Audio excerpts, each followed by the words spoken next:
بسم الله الرحمن الرحیم. تاسو ولې د پتیری ویډیو کې مونږه یوزر اکاونټ کریټ کو، خو ما وویل چې یاره مونږ سره کوم یوزر اکاونټ چې کریټ کیږي ډیفالټ کې هغه سټنډرډ وي، او سټنډرډ اکاونټ هغه دی چې هغه صلاحیت نه لري دومره. څنګه کولی شو چې یو سټنډرډ اکاونټ مونږه ایډمنسټریټر ته بدل کو؟ سټنډرډ اکاونټ دی هغه نه څه جوړ کو؟ ایډمن جوړ کو، ایډمنسټریټر جوړ کو. دې لپاره به تاسو راشي کنټرول پینل ته. کنټرول پینل کې به تاسو څه والی؟ یوزر اکاونټ. یوزر اکاونټ کې به تاسو راشي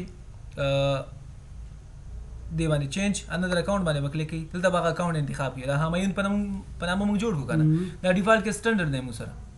زه به دې کلیک کوم او دلته راځم.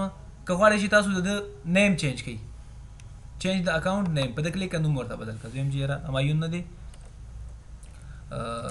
شمشتو دی، او دا به څه کړو؟ چینج به کړو، نوم یې چینج شو. که ته غواړې چې چینج د پاسورډ یې چینج کړي، په دې کلیک موږ ورته څه ورکړو؟ نوی پاسورډ ورکړه ورته وایي، او زه ورته بل پاسورډ کوم. څه ورکوم ورته؟ ABC ورته ورکوم. لاندې همدا دوباره تاسو ورکړئ کنفرم ABC، دوباره هماغه ورکړئ، هینډ ورکړئ ورته. که چېرته دلته هیر شي نو ته به ورته څه ورکړئ؟ زه ورته لیکم چې BAC، هغه پاسورډ مې ورنه کوي، یو هینډ مې ورکړئ. صحیح ده؟ هلته راشي تاسو چینج پاسورډ باندې کلیک کړئ. نو پاسورډ یې څه شو؟ موږ سره چینج شو. سیټ اپ فیملی سیفټي په دې باندې خبره کوو، دې باندې یو ویډیو جوړو، خبرې ډېرې دي. راځو چینج د اکاونټ ټایپ. موږ ویل که نه چې د اکاونټ ټایپ څنګه موږ بدلو، په دې کلیک کوو. نو څه ګورې؟ دا سټنډرډ اکاونټ دی که نه، ته به راشي څه به ولې؟ ایډمنسټریټر. صحیح ده؟ ګوره دې نه چې راشي د سیټ اپ فیملی سیفټي نه لاندې چینج اکاونټ ټایپ، په دې کلیک کوو. دا څه کوم؟ ایډمنسټریټر. چینج اکاونټ والا ایډمن شو، ګوره ایډمنسټریټر شو. ډیلیټ د اکاونټ، د اکاونټ څه کېږي نه؟